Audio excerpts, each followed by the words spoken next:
नमस्कार दोस्तों, आप सबका स्वागत है मेरे इस YouTube चैनल पॉलिटिकल गपशप पे। आज सुबह सुबह एक रिपोर्ट प्रकाशित हुई है जिसमें कहा गया है कि सुप्रीम कोर्ट द्वारा गठित टास्क फोर्स ने एक रिपोर्ट बनाई है जो एक इंटरिम रिपोर्ट है, जिसमें यह बतलाया गया है कि दिल्ली में ऑक्सीजन की डिमांड को गैर जिम्मेदाराना पूर्वक बताया गया है।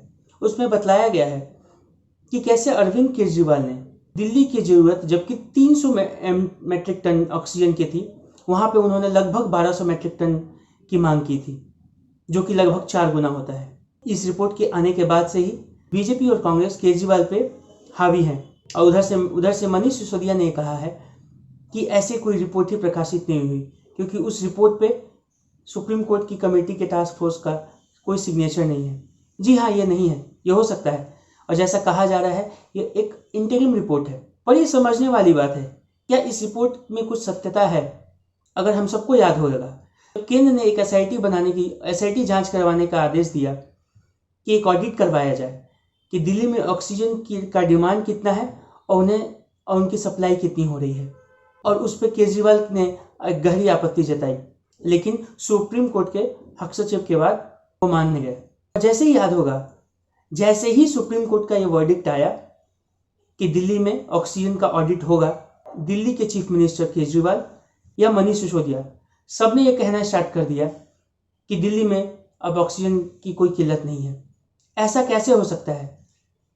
जो 4 दिन पहले जो किल्लत थी वो 2 दिन में ही गायब हो जाए? कहीं ऐसा ये ऑडिट के कारण तो नहीं? ये समझने वाली बात है। महाराष्ट्र जैसा प्रदेश जो कि दिल्ली से कई गुना बड़ा है, महाराष्ट्र जैसा प्रदेश जहाँ पे दिल्ली से 2 गुने केसेस थे, वहाँ पे लगभग 270 या 290 मेट्रिक टन ऑक्सीजन की ही जरूरत पड़ी।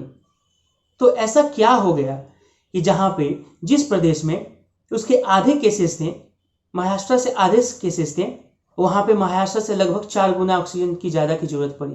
ये सोचने की बात है, क्योंकि सिर्फ दिल्ली प्रदेश के ऑक्सीजन की किल्लत के कारण दिल्ली का कोटा बढ़ाना पड़ा, और ये दिल्ली का बढ़ाया हुआ कोटा देश के 12 अन्य प्रदेशों से आया, और जिसके कारण वहां पे उन अन्य 12 प्रदेशों में ऑक्सीजन की संकट उत्पन्न हो गई। क्या ये ऑक्सीजन की किल्लत को अवॉइड किया जा सकता था? जी हाँ, अगर हम मैनेज ठीक तरीके से करते तो ये अवॉइडेबल था, जो कि इस इंटरिम रिपोर्ट से पता चलता है। लेकिन केजरीवाल सरकार ने इस पर पल्ला झाड़ते हुए कह दिया है कि ये डिमांड जो केजरीवाल गवर्नमेंट द्वारा की गई थी, ये हॉस्पिटल द्वारा की हुई डिमांड थी। शायद यहीं पे सरकार को खड़ा होना था, जो सरकार खड़ी नहीं हुई। सरकार को ये चाहिए था कि वो देखे कि कितनी डिमांड है, कितनी सप्लाई चाहिए। ब्लाइंडली वो हॉस्पिटल्स पे नहीं छोड़ सकते कि उनकी कितनी डिमांड है, क्योंकि आपने देखा होगा सिर्फ इस काल्पनिक ऑक्सीजन के संकट के कारण पूरे देश में और यहाँ तक कि पूरे विश्व में एक ऐसी छवि बनी कि हमारे भारत में बहुत बड़ा संकट गहरा गया है। और ये संकट मूलतः दिल्ली में था। अन्य प्रदेश जैसे यूपी हो, बिहार हो, या महाराष्ट्र हो, या गुजरात हो, उन्होंने बहुत अच्छे से इस ऑक्सीजन के संकट का सामना किया, पर दिल्ली ने ऐसा नहीं किया। और दिल्ली की इस लापरवाही के कारण, दिल्ली सरकार की इस लापरवाही के कारण एक ऐसा माहौल बना जिसने दिल्ली वासियों को पैनिक मोड पे ला दिया। हम सब जानते हैं, एक बार अगर पैनिक दिल्ली वासियों में हो जाए या किसी लोगों में हो जाए तो एक्स्ट्रा स्टोरिंग की समस्या आ जाती है, वो एक्स्ट्रा स्टोर करने लगते हैं, और ये शायद अवॉइडेबल हो सकता था। आप सबको याद है कैसे अप्रैल और मई के महीने में एसओएस पे एसओएस जारी होते थे, और हमें पता चलता था न्यूज़ मीडिया द्वारा कि इस हॉस्पिटल में सिर्फ 1 घंटे का ऑक्सीजन उपलब्ध है, इस हॉस्पिटल में सिर्फ 2 घंटे का ऑक्सीजन उपलब्ध है। ऐसा क्यों? दिल्ली सरकार के स्वास्थ्य मंत्री डॉक्टर सत्येंद्र जैन है, स्वास्थ्य स्टेट के अंदर आता है। सत्येंद्र जैन क्या कर रहे थे? क्या ये सत्येंद्र जैन की लापरवाही नहीं?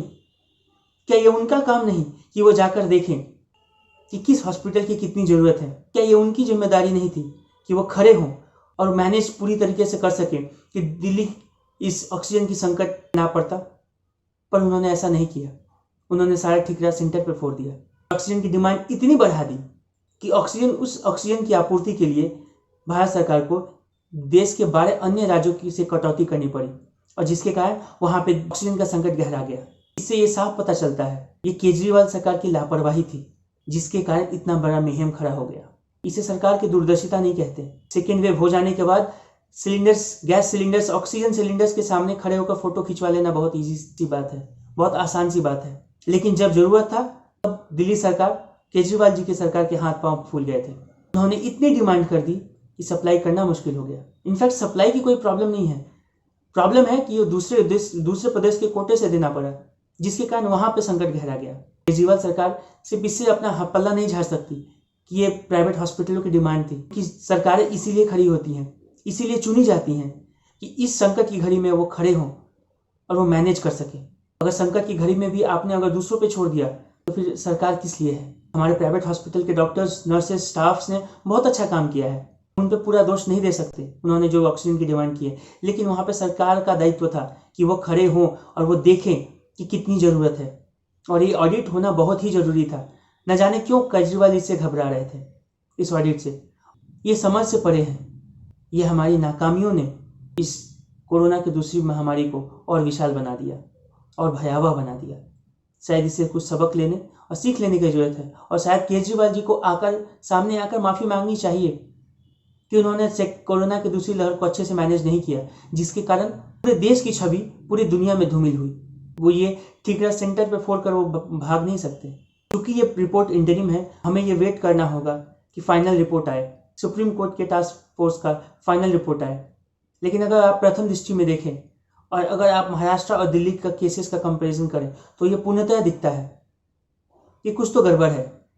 इतने बड़े प्रदेश महाराष्ट्र को ऑक्सीजन की जरूरत नहीं, संकट नहीं उत्पन्न हुई, लेकिन दिल्ली इतने छोटे प्रदेश को इतनी ज़्यादा ऑक्सीजन की डिमांड पड़ी, जबकि पर डे केसेस में महाराष्ट्र की संख्या दोगुनी थी दिल्ली से। अब हमें वेट करना होगा कि सुप्रीम कोर्ट द्वारा गठित टास्क फोर्स का फाइनल रिपोर्ट आए और हमें पूर्णतः जानकारी प्राप्त हो सके कि आखिरकार ये दिल्ली में ये जो ऑक्सीजन का संकट गहराया था उसके जिम्मेवार कौन है, क्योंकि ये जिम्मेदारी तो एक तय होनी ही चाहिए। जय हिंद।